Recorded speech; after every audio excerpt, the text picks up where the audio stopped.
Don't do anything when I die. Have you ever heard someone say that? Have you ever said it? Have you ever said it to your family?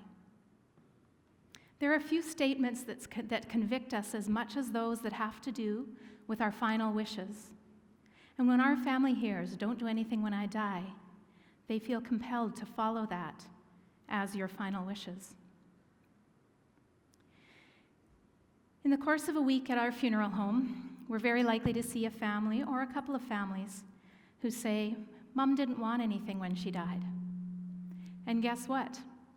They don't do anything. At her request, there will be no service. In the course of a week, we're also very likely to meet with a family who tells us that they didn't quite know what to do with Uncle Dave when he died, so he's still sitting on a shelf in cold storage. Or worse yet, that we misplaced Uncle Dave in a move, and I'm sure he'll turn up someday. We just haven't found him yet. I'm not here to judge you. If you're sitting there and shrinking down in your chair because you have a row of relatives amongst the canned goods, my own dad sat on a shelf for about 8 months, probably next to someone's Uncle Dave, before we finally laid Dad to rest. My dad was a don't do anything when I die kind of guy. He always said to us, "Just cremate me, take a post-hole auger, and dig a hole at the feet of my baby sister's grave, put me there, and don't even tell anyone." I heard that many times growing up and many times as my dad started to get older. It wasn't until my funeral director husband had a meaningful conversation with Dad that we realized that that wasn't really quite what Dad meant. My dad spent his life in service of others, and he understood that in his death, his funeral would not be about him, but it would be about the others, his family who needed to deal with grief in their own way. He didn't really mean, "Don't do anything when I die." What he meant was, "Don't do anything for me when I die, but you go ahead and do what you need to do in order to grieve."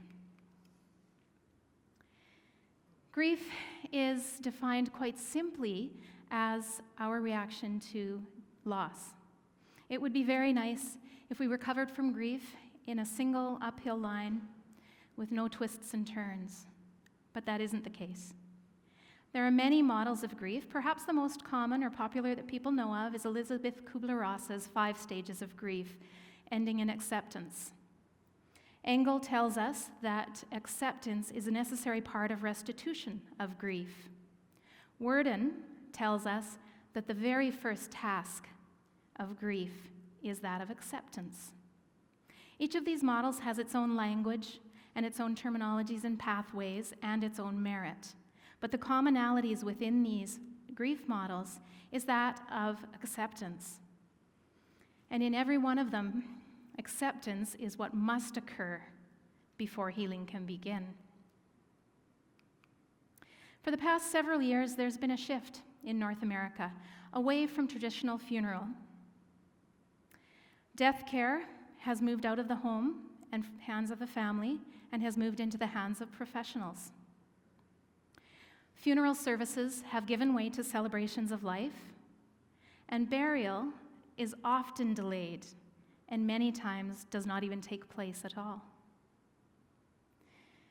Some of these shifts make sense, but skipping over the ritual and the ceremony of funeral service hinders our ability to accept the reality, the permanent reality of the death. It's long since been accepted that humans have a deep need for ceremony and for ritual. And funeral rituals in particular provide countless psychological, spiritual, and social benefits to grieving individuals. There are many moments in the days and weeks following a death that provide stepping stones toward healing. They are often very strongly emotional moments. In fact, they can be profoundly painful to go through, but they are also profoundly healing. Today I'm going to share some of my observations working at the funeral home that I own with my husband, as well as some of my personal experiences in the last year with my dad. My dad died just less than a year ago.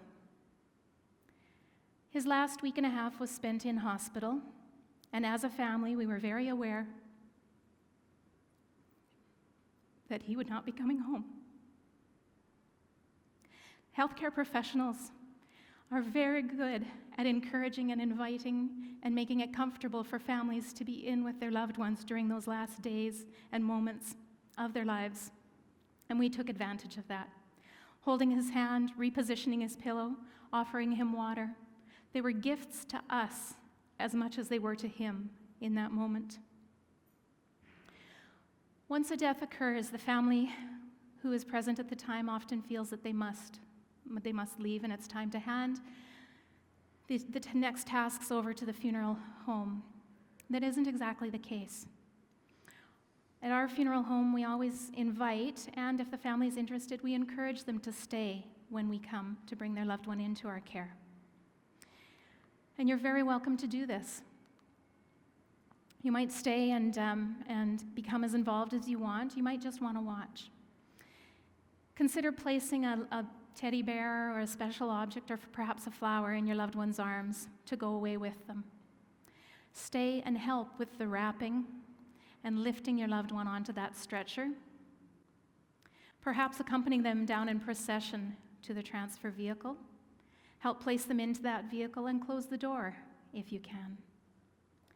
If these are things that you are comfortable being involved in, they can be very healing moments. Take the time that you need to spend with your loved one before they're taken from you, for the professional care to begin. After you've had a bit of a rest, it's usually very exhausting when you're with a loved one when they pass away. After you've had a bit of a rest and had the chance to catch your breath, the next task is to go in and make some arrangements with a funeral director. A good funeral director is there to help you through the stepping stones, to find these stepping stones toward healing so that you can begin that task as soon as possible. The director isn't there to pressure you into some of the things that you don't feel you should do or that don't feel right for you, but they will certainly present ideas to you that are helpful and healing ideas that you may find work for you. One of the first things you will be offered is a viewing, either a private or a public viewing. In our experience, viewings are often immediately declined. The family will say, "No, I don't want to have them embalmed." Viewing does not require embalming. While there are some reasons for restoration or preservation that embalming is strongly encouraged, it's often unnecessary to still have a viewing. The other reason we hear from families that they don't want a viewing is because I want to remember them as they were. But here's the thing about that. Remembering them as they were might mean that last moment of a very traumatic death. That vision is etched into your brain, into your mind, and you can't get rid of it. And it's not very pretty. In the event of a long-term illness, the individual has wasted away, they've lost a great deal of weight, the disease process has changed their body, perhaps has discolored their skin. You haven't even seen them dressed in weeks or in months, and there's pain and frustration on their faces, as there was with my dad. Doing some very simple, non-invasive things makes a world of difference in the appearance of your loved one. One of the most common things that we hear after a viewing, even if we haven't embalmed, is how peaceful they look. And most often, we haven't seen our loved ones look peaceful in quite some time. But there they are, without much having been done to them, just familiar clothes on again, their eyes and mouth gently closed. Mom never left the house without lipstick. We put lipstick on Mom. If Dad was always clean shaven, we make sure that Dad gets a shave. With the viewing, There is opportunity also to provide acts of service to your loved one, as much or as little as you're comfortable. Ones that come to mind that are the most precious that I have seen was a young mom who, during the arrangement with extended family, asked if she could come in and dress her 1-month-old baby. And her family was against it. One relative said, "Why would you want to do that?" But we recognized this as a moment that mom could have, that she would never have again, that could be healing for her. So we gently helped the mom stand up to the family and insist on dressing her baby. She brought her sister in with her. And when they went into that room to dress baby, we heard a great deal of crying and weeping. And then it got a little quiet. We heard some movement in the room. And before very long, we heard light, talking, and even laughter. And a sense of peace and comfort was on those two women when they came out of that room.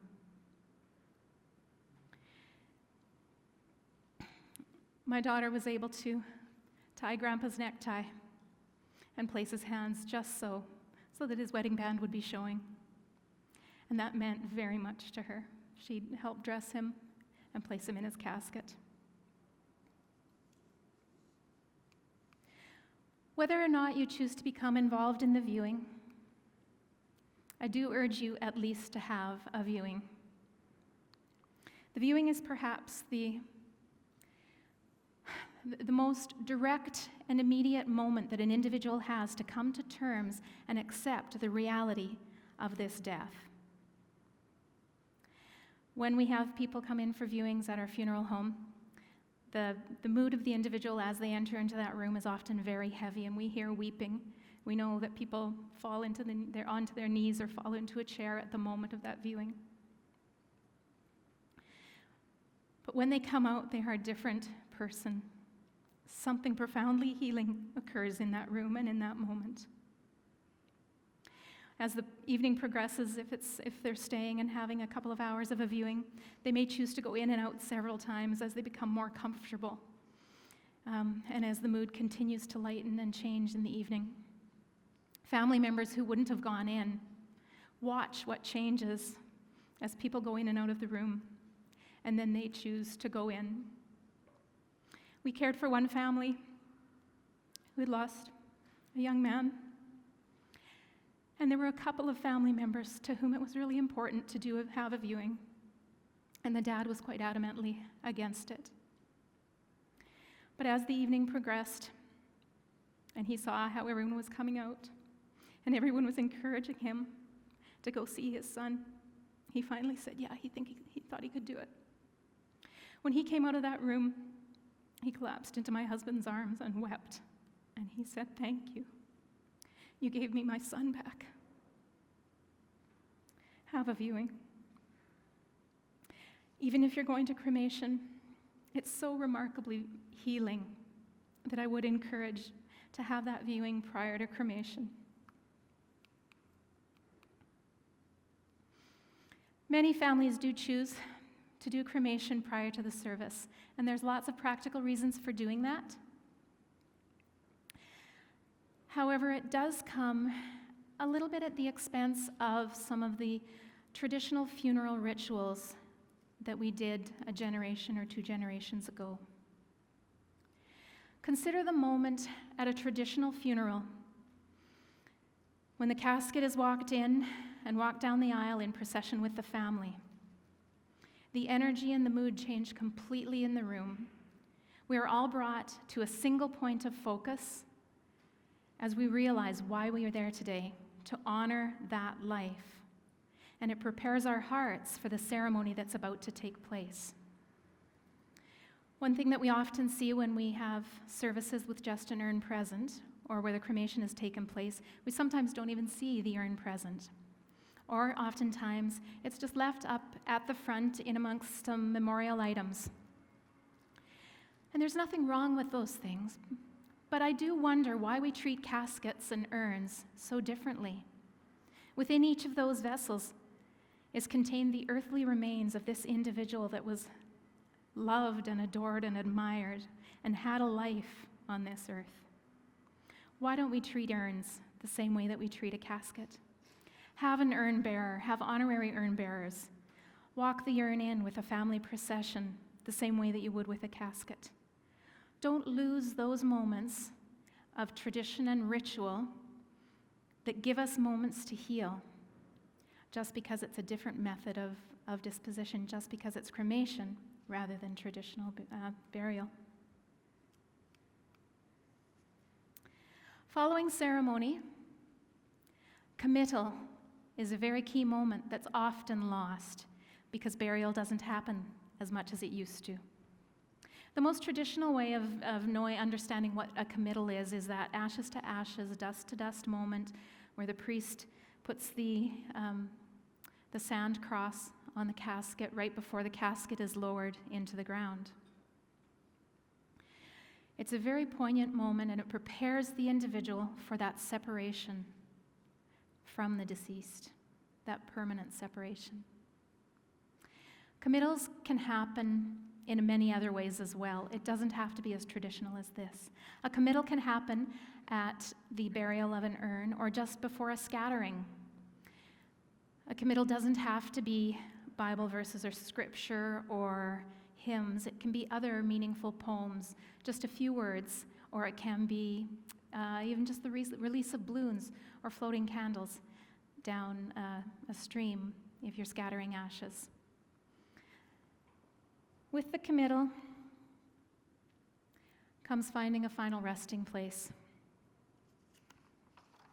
Committal and burial is recognized as a fundamental act signifying separation from the deceased, and it can't be underestimated in its power to move people toward healing, perhaps equal only to viewing in its power to move us through grief. I mentioned that my dad stayed on a shelf for about 8 months before we laid him to rest. The day we did go lay him to rest was one of the best days my family had together in a long time. We finally had some closure. We were always left with this feeling that it wasn't quite done. So we took Dad home. We drove him from Grande Prairie to the community where he was born. In the last few years of his dementia, he always just wanted to go home to Provost. And the morning we were able to take him there, we felt like we were doing him the greatest service we'd ever done. We picked up his monument in Edmonton on the way through, and we installed it by hand. Sheer brute force. We used straps and the big grandsons and sons-in-law installed it by hand while the ladies of the community sat around in their lawn chairs with their sun umbrellas and watched and visited. And I know Dad would have loved to have seen all of us together working in that moment, doing something for him.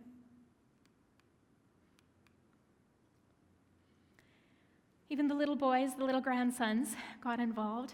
They dug the grave for the urn, and you notice they used the post-hole auger that Grandpa always said to use. We didn't bury him at the feet of his baby sister. We bought a plot in a rural cemetery. This isn't about making it an expense at all. We bought a $20 plot that he and Mom will share when Mom eventually passes away. And we bought a headstone for that plot so that we had a place to go and see our parents. So the little boys dug the urn hole. My husband said a few words. My brother closed in prayer. My sister read the eulogy. And we sang a hymn while a couple of our kids played for us. It was just a simple graveside service for Dad. My dad had been a farmer back in the day, and we all enjoyed placing a stalk of wheat as a gift into his grave. Flowers are very common to be laid at a grave, and this is another common time when releasing balloons can take place and be a very healing, symbolic gesture. One of my favorite services that I'd been to in the last couple of years was a family who were laying Granddad to rest, and Granddad always had peppermint candies. So the family each took a peppermint candy and dropped it into the grave, as a symbolic gesture, a gift to Granddad before they close the grave. Symbolic gestures like that are very healing for those who are in attendance. At his request, there will be no service. It doesn't have to be a formal service, but offer a public gathering. It's human nature to want to be able to go to a gathering to have closure. And it's human nature to want to go to the gathering and express condolences and support to the families who's experienced this loss. You never know the sphere of influence that your loved one has met over his or her life. If you take a look at online condolences someday, just look through them and you'll see quite a lot of them start with the phrase, "Dear family, you never met me, but I worked with your Uncle Dave back in Nova Scotia 30 years ago. And here's the impact he had on my life." You never know whose lives are impacted by your loved ones and in what way. So there are people out there who need to grieve just as you do, and providing that gift of a public service to do it is just the place for them to come and grieve as you do. So I hope today that I've given you some ideas and some challenges to consider your own words when you're talking to your family, and not to say, "Don't do anything when I die."